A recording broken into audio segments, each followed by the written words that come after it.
ക്ഷാമബത്തയ്ക്ക് പിന്നാലെ ശമ്പള പരിഷ്കരണ കുടിശ്ശികയിലും സർക്കാരിന്റെ ചതി. പ്രഖ്യാപിച്ച 2 ഗഡുക്കൾ ജീവനക്കാരുടെ പി എഫ് അക്കൗണ്ടിലെത്തുക 2026 ഏപ്രിലിൽ മാത്രമായിരിക്കും. തുകയായി പിൻവലിക്കാൻ സാധിക്കുന്നത് 2027 ഏപ്രിലിലും. 2019 ശമ്പള പരിഷ്കരണ കുടിശ്ശികയ്ക്കായിട്ടുള്ള ജീവനക്കാരുടെ കാത്തിരിപ്പ് നീളുന്നത് 8 വർഷത്തേക്കാണ്. 2024 ജൂലൈയിൽ നടപ്പിലാക്കേണ്ടിയിരുന്ന 12ാം ശമ്പള പരിഷ്കരണത്തിലും സർക്കാർ മൗനം തുടരുകയാണ്. വിവരങ്ങളുമായി പ്രജിത് മോഹനൻ ചേരുകയാണ്. പ്രജിത്ത്, നമ്മൾ കഴിഞ്ഞ ദിവസം തന്നെ ഈ DA-യുമായി ബന്ധപ്പെട്ട് സർക്കാർ നടത്തുന്ന ധനവകുപ്പ് നടത്തുന്ന കൊടും ചതിയെക്കുറിച്ച് ചർച്ച ചെയ്തിരുന്നു. ഈ ചതി അവിടെ കൊണ്ടൊന്നും തീരുന്നില്ല എന്നുള്ളതാണ്. ക്ഷാമബത്തയ്ക്ക് പിന്നാലെ ശമ്പള പരിഷ്കരണ കുടിശ്ശികയിലും സർക്കാരിന്റെ ചതി എന്നുള്ളതാണ്.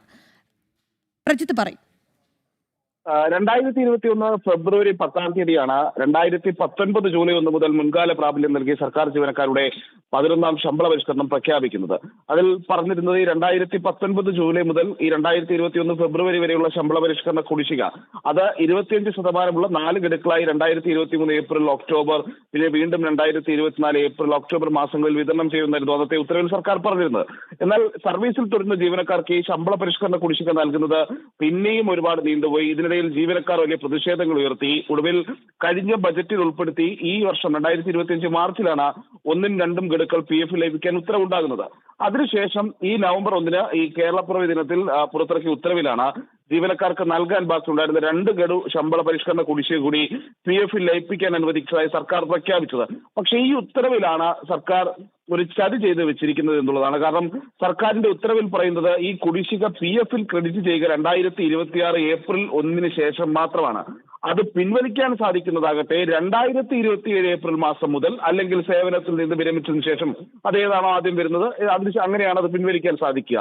അതായത് 2019 കാലത്ത് ഉണ്ടാകേണ്ടിരുന്ന ശമ്പള പരിഷ്കരണ കുടിശ്ശിക 2026 ഈ 2026 ഏപ്രിൽ 1 എന്ന് പറയുമ്പോൾ തെരഞ്ഞെടുപ്പ് സമയമാണ്. അപ്പോൾ സ്വാഭാവികമായും അന്ന് ഈ പെരുമാറ്റച്ചട്ടം അടക്കം നിലനിൽക്കുന്നത് കൊണ്ട് സർക്കാർ പൈസ അനുവദിക്കുന്നതിനൊക്കെയുള്ള പ്രശ്നങ്ങൾ നിലനിൽക്കും. സ്വാഭാവികമായും അടുത്ത സർക്കാരിന്റെ തലയിലേക്കാണ് അത് വരിക.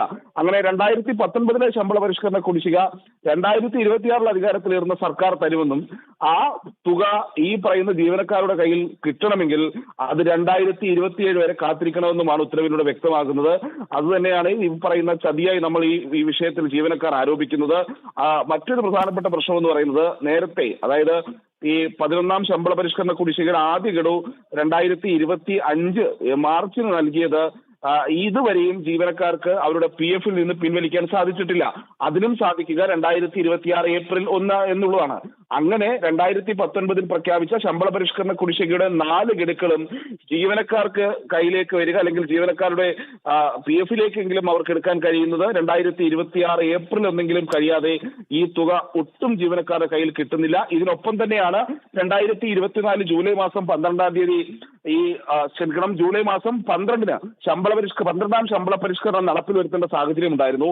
അതും ഇതുവരെ സർക്കാർ നടപ്പിലാക്കിയിട്ടില്ല. അങ്ങനെ ആ ശമ്പള പരിഷ്കരണ കുടിശ്ശികയും ഇപ്പോൾ ജീവനക്കാർക്ക് ലഭ്യമാകേണ്ട സാഹചര്യമുണ്ട്. എന്നാൽ ശമ്പള പരിഷ്കരണം നടപ്പിലാക്കാത്തത് കൊണ്ട് തന്നെ ആ തുകയുടെ കാര്യത്തിലും സർക്കാർ മൗനം പാലിക്കുന്നു. സ്വാഭാവികമായും ഇതിൽ നമ്മൾ എടുത്തു പറയേണ്ട ഒരു കാര്യം, നേരത്തെ ഈ സർക്കാർ ജീവനക്കാരെ ഒരു വോട്ട് ബാങ്കായി പരിഗണിക്കുന്ന ഒരു സമീപനം കേരളത്തിൽ ഉണ്ടായിരുന്നു എന്നുള്ളതാണ്.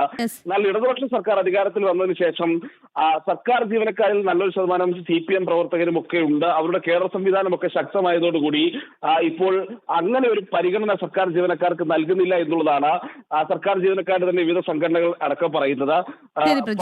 ക്ഷാമബത്തയ്ക്ക് പിന്നാലെ ശമ്പള പരിഷ്കരണ കുടിശ്ശികയിലും സർക്കാരിന്റെ ചതി. പ്രഖ്യാപിച്ച 2 ഗഡുക്കൾ ജീവനക്കാരുടെ PF അക്കൗണ്ടിൽ എത്തുക 2026 ഏപ്രിൽ മാസത്തിൽ മാത്രമായിരിക്കും. തുകയായി പിൻവലിക്കാൻ സാധിക്കും 2027 ഏപ്രിലിലും.